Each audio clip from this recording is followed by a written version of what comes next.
Hello everyone and welcome back to English with Madhav Bajaj. पिछली class में हम लोगों ने अपना टॉपिक स्टार्ट किया था जो कि था कंपोनेंट्स ऑफ अ सेंटेंस, और काफी डिटेल में हमने इस बात को जाना था कि चाहे इंग्लिश लैंग्वेज में कितना भी लंबा सेंटेंस क्यों ना हो, उसमें ज्यादा से ज्यादा कितने कंपोनेंट्स हो सकते हैं। 4 कंपोनेंट्स हो सकते हैं, जो कि है सब्जेक्ट, वर्ब, ऑब्जेक्ट और मॉडिफायर। आज हम उसी टॉपिक को थोड़ा सा आगे लेकर चलेंगे। पिछली क्लास में मैंने आप लोगों को काफी एम्फेसिस देकर एक बात समझाई थी कि किसी भी सेंटेंस में ज्यादा से ज्यादा कितने कंपोनेंट हो सकते हैं।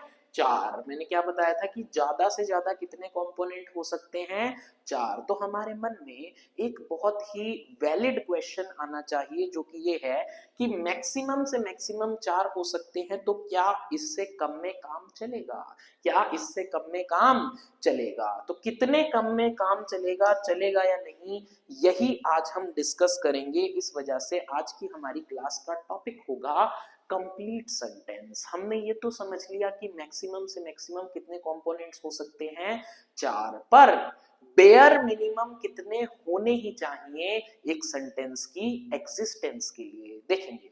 उस बात को करने से पहले हम जरा फिर से उसी सेंटेंस की हेल्प लेंगे जिससे हमने इस कंसेप्ट को समझा है, जिससे हमारी फाउंडेशन बनी है कि Madhav wrote a novel last year. Madhav यहाँ पर सब्जेक्ट है जो कि परफॉर्म कर रहा है एक्शन।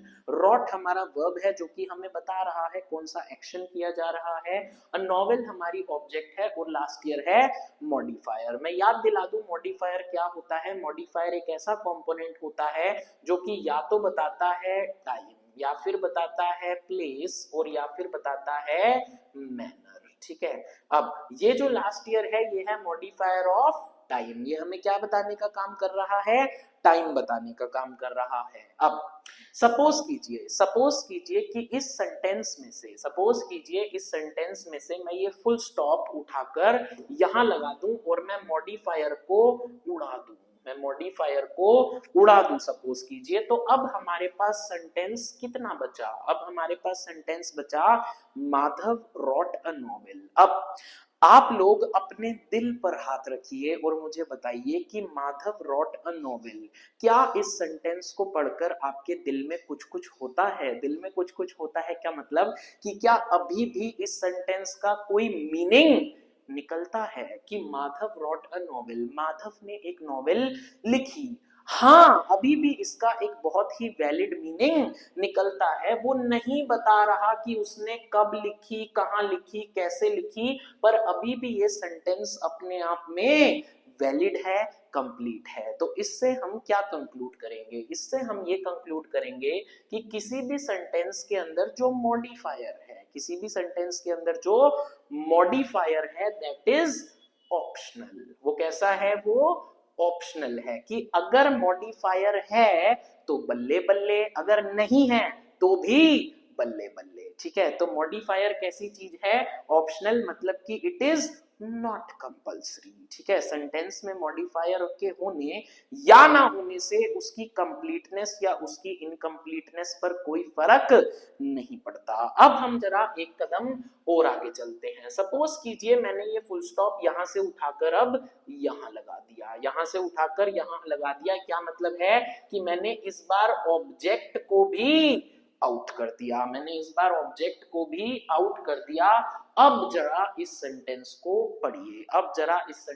पढ़िए जो कि है माधव रॉट। अब फिर से अपने दिल पर हाथ रखिए और सच सच मुझे बताइए कि क्या इतना सेंटेंस पढ़ने से आपके दिल में कुछ कुछ होता है? का मतलब कि क्या अभी भी कोई मीनिंग कन्वे होता है? जरा ध्यान से सोचेंगे। हाँ, अभी भी मीनिंग कन्वे होता है कि माधव ने लिखा। अब क्या लिखा, कहां लिखा, कैसे लिखा, किसके साथ लिखा, ये सब वो नहीं बता रहा, पर ये सेंटेंस अभी भी मीनिंगफुल, अभी भी कंप्लीट है। तो यहां से हम क्या कंक्लूड कर सकते हैं? यहां से हम ये कंक्लूड कर सकते हैं कि मॉडिफायर की ही तरह ऑब्जेक्ट भी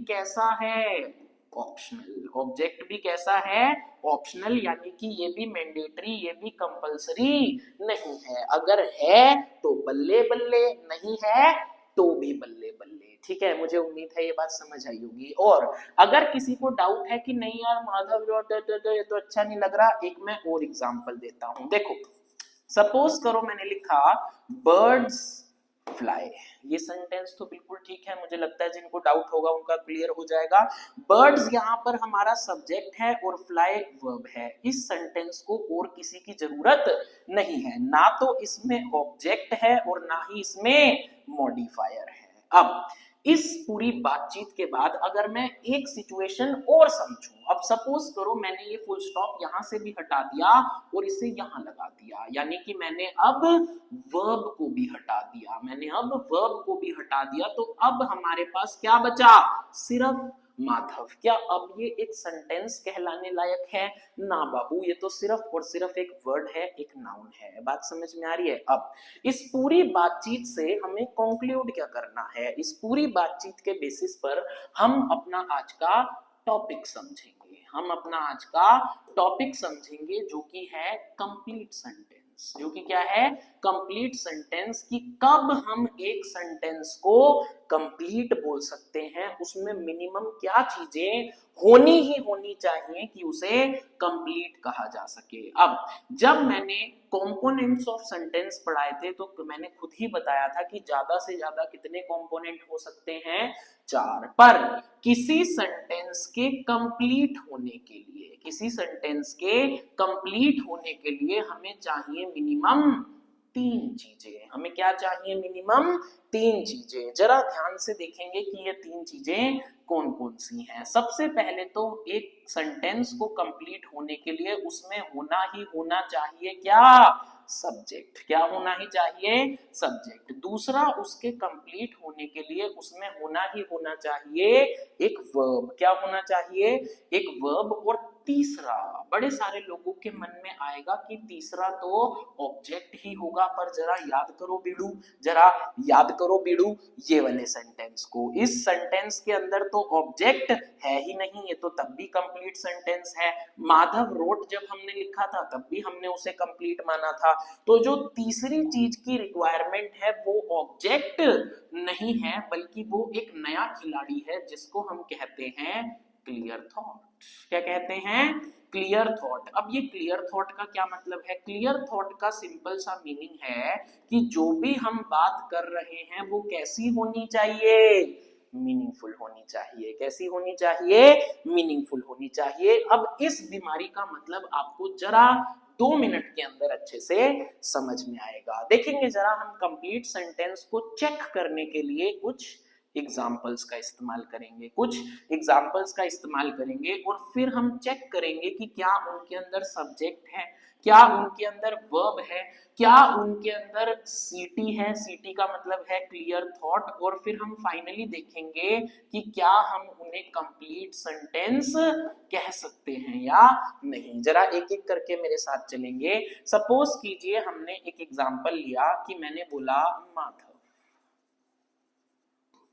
टीचेस। मैंने एक एग्जांपल लिया माधव टीचेस, माधव पढ़ाता है। ठीक है, अब माधव यहाँ पर क्या है? सब्जेक्ट है, यानी कि इस सेंटेंस में हमारे पास सब्जेक्ट है। वो कौन सा एक्शन कर रहा है? वो पढ़ा रहा है, यानी कि हमारे पास वर्ब भी है। अब इस सेंटेंस को पढ़कर, माधव टीचेस इस सेंटेंस को पढ़कर क्या आपको कोई मैसेज कन्वे हो रहा है? क्या क्लियर कोई बात समझ में आ रही है? मुझे पूरी उम्मीद है हाँ समझ में आ रही है कि माधव पढ़ाता है। तो क्या इसमें क्लियर थॉट है? हाँ जी बिल्कुल है। तो क्या हम इसे कंप्लीट सेंटेंस कह सकते हैं? क्योंकि ये तीनों पैरामीटर्स को कंप्लीट कर रहा है तो हम इसे कंप्लीट सेंटेंस कह सकते हैं। बात समझ में आ रही है? अब जरा हम एक और एग्जांपल लेते हैं। सपोज करते हैं हम एक स्टूडेंट का नाम लेते हैं सार्थक। मैंने बोला सार्थक डांसेस। जरा फिर से इस सेंटेंस को देखेंगे। सार्थक एक 12th क्लास में पढ़ने वाला बच्चा है। इस बात को मैंने क्यों बताया थोड़ी देर में डिस्कस करेंगे। देखो सार्थक डांसेस में क्या हमारे पास सब्जेक्ट है? हाँ जी बिल्कुल है। जो एक्शन परफॉर्म कर रहा है सार्थक, कौन सा एक्शन परफॉर्म कर रहा है? नाच रहा है, डांसेस। ठीक है। Clear thought. क्या इस सेंटेंस को पढ़ के हमें कोई बात समझ में आ रही है? जी हाँ बिल्कुल समझ में आ रही है। सार्थक नचनिया है, वो नाचता है। ठीक है, तो इसी वजह से क्लियर थॉट भी है। तो क्या ये कंप्लीट सेंटेंस होगा? हाँ जी बिल्कुल होगा। अगली बात देखो, अब मैं इसी सार्थक की बात कर रहा हूं, मैं इसी सार्थक की बात कर रहा हूं। मैंने बोला कि सार्थक, ये वही सार्थक है जो 12th क्लास में पढ़ता है, फ्लाइज। क्या बोला मैंने? सार्थक फ्लाइज। क्या अब यहाँ पर सब्जेक्ट है? हाँ जी बिल्कुल वही वाला सार्थक सब्जेक्ट है। क्या अब यहाँ पर वर्ब है? हाँ जी बिल्कुल वर्ब है कि वो उड़ रहा है। क्या इस सेंटेंस में क्लियर थॉट है? मुझे जरा एक सेकेंड के लिए सोच के बताना। सार्थक उड़ता है, सार्थक उड़ता है। अब ये चेक करने के लिए हमें सार्थक को बालकनी से नीचे फेंकना पड़ेगा और मुझे पूरी उम्मीद है कि वो उड़ता नहीं है। तो इस सेंटेंस के अंदर क्लियर थॉट नहीं है, तो ये कंप्लीट सेंटेंस की कैटेगरी फुलफिल नहीं करता। इसी चीज को समझने के लिए मैं एक और एग्जांपल देने की कोशिश करता हूं। सपोज कीजिए मैं बात कर रहा हूं माधव, पहले मैंने लिखा था माधव टीचर्स, मैं अपनी ही बात कर रहा हूं। सपोज कीजिए मैंने लिखा माधव बार्क्स। क्या लिखा मैंने? माधव बार्क्स। अब अरे भौंकते तो कुत्ते हैं, ये बात याद रखना कि भौंकते तो कुत्ते हैं, कोई भी इसे अदरवाइज ना ले, ठीक है। माधव बार्क्स। अच्छा, क्या इस सेंटेंस में सब्जेक्ट है? हाँ जी बिल्कुल है। क्या इस सेंटेंस में वर्ब है? हाँ जी बिल्कुल है, बार्क्स, ठीक है। पर क्या इस सेंटेंस में क्लियर थॉट है?